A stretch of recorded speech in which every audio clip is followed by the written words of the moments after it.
Bonjour et bienvenue dans cette nouvelle vidéo dans laquelle j'aimerais revenir sur ce concept d'équilibre alimentaire. C'est quoi avoir une alimentation équilibrée? Y a-t-il des règles à suivre? Les recommandations officielles, est-ce qu'elles sont pertinentes? Mais avant cela, je vous invite à vous abonner à ma chaîne pour ne manquer aucune vidéo. Et puis, vous pouvez aller télécharger les 2 e-books que je vous offre gratuitement dans la description ci-dessous. Donc voilà, c'est vrai qu'on aimerait tous trouver l'alimentation idéale en fait pour nous, être sûr que ce qu'on fait est juste, que ce qu'on fait nous fait du bien et que pour ça on va acheter des livres, on va voir des médecins, des nutritionnistes et on le met en pratique pour nous. On fait des régimes aussi, Weight Watcher, le régime Dukan, où on met en place par exemple des modes alimentaires comme la méthode paléo, cétogène, le low carb. Mais demandez-vous, est-ce qu'il est logique selon vous de se dire qu'un régime ou un mode alimentaire puisse convenir à plus d'une personne? Ça voudrait dire qu'il faudrait que ces personnes, elles soient des clones. Des personnes en tout point semblables, exactement les mêmes. Or, il y a des hommes, des femmes, des enfants, des métabolismes différents, des gens qui sont stressés ou pas stressés, des capitaux génétiques différents. On ne vit pas tous au même endroit, avec le même climat. On a des microbiotes différents. Notre flore intestinale, notre intestin est unique. On a des métiers différents. On fait du sport ou non. On a des maladies, on a eu des maladies différentes. Notre physiologie, elle n'a rien à voir avec celle de notre voisin. On appelle ça l'épigénétique. Alors l'épigénétique, donc elle est différente pour chacun. Je vous rappelle que l'épigénétique, ça étudie l'effet de l'environnement sur l'expression de nos gènes. Et le 80% de notre information génétique, elle est modulée en fonction de notre environnement. Et en particulier de la façon dont on mange, dont on pense et dont on bouge. Alors, que certaines recommandations fonctionnent sur un grand nombre de personnes, oui, pourquoi pas. Mais pas sur tout le monde.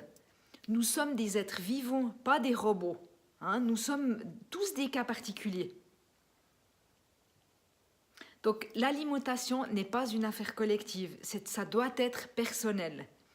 Du sur-mesure. Évidemment, on donne des recommandations de base, des grandes lignes qui sont logiques et qui correspondent à tout le monde. Comme par exemple, trop de sucre va nuire à votre santé, les aliments transformés, etc. Évidemment, bien sûr. Mais donc, quand on parle de bon sens alors, maintenant, si on parle de bon sens, c'est quoi le bon sens? C'est quoi le bon sens en termes d'alimentation?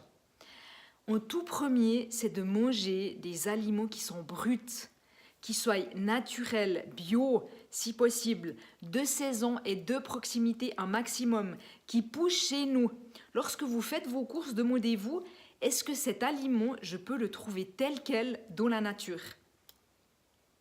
Chaque fois que vous donnez des aliments transformés à votre corps, vous lui dites en substance, je ne t'aime pas, je ne te respecte pas. Rappelez-vous de ça, vraiment. Considérez votre corps comme un temple et non pas comme une cabane. Vous n'en avez qu'un. Vous devez y passer toute votre vie dans ce corps-là. N'est-ce pas plus intéressant,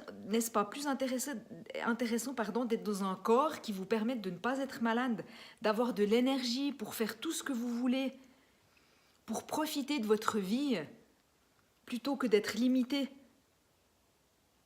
Ensuite, demandez-vous si ces aliments vont vous donner de l'énergie ou vous en prendre. En bref, est-ce qu'ils sont faciles à digérer ou non?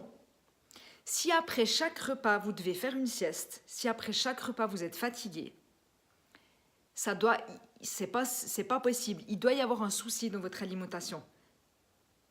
Est-ce que vous ne croyez pas? Se nourrir, ça doit apporter de l'énergie, pas vous en prendre. Vous savez, quand je vois ce que certaines personnes, elles mangent quotidiennement, il y a tout ce qu'on veut, quoi, vraiment. Il y a 4-5 sortes de céréales différentes, il y a des protéines différentes, il y a des sucreries, il y a des mélanges de folie, c'est incroyable. Est-ce que c'est cohérent de manger jusqu'à 20 aliments différents par jour? Comment votre corps peut-il les potentialiser? C'est impossible. Trop de mélanges vous épuisent. Et surtout, vous n'allez pas assimiler. Donc faites le plus simple possible. Ensuite, mangez des aliments qui ont une densité nutritionnelle qui est importante. C'est-à-dire qui contiennent des minéraux, des vitamines, et qui soient riches en nutriments, qui nourrissent votre corps. Si vous donnez à vos cellules ce dont elles ont besoin véritablement, vous serez bien, vous serez plus vite rassasié. Soyez votre meilleur conseiller. Personne n'a raison en matière d'alimentation, sinon ça se saurait. Sauf les personnes qui ont trouvé leur propre équilibre juste pour eux-mêmes. Celles-ci, elles ont raison. Revenez à vous, apprenez à vous connaître. Faites-vous confiance et laissez votre organisme au repos lorsque vous n'avez pas faim. Et si vous appliquez déjà cela, vous serez dans le respect de votre organisme, mais pas dans les recommandations officielles de nutrition qui recommandent de manger au moins 3 fois par jour, de ne surtout pas louper le petit déjeuner, de manger au moins 3 produits laitiers différents par jour, à chaque repas, des produits animaux 2 fois par jour, enfin voilà quoi. Donc pour moi, c'est être dans l'irrespect de la physiologie des êtres humains que de proposer cela. Ces recommandations, n'oubliez pas qu'elles sont générales, elles parlent nutrition à des millions de personnes. Ce sont des grandes lignes, au fait. Hein? Vous êtes unique.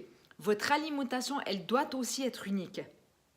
Donc voilà le message que je voulais vous transmettre aujourd'hui, en espérant que cette vidéo, elle vous ait inspiré, qu'elle vous ait donné des clés pour vous rapprocher d'une meilleure santé et d'une meilleure vitalité.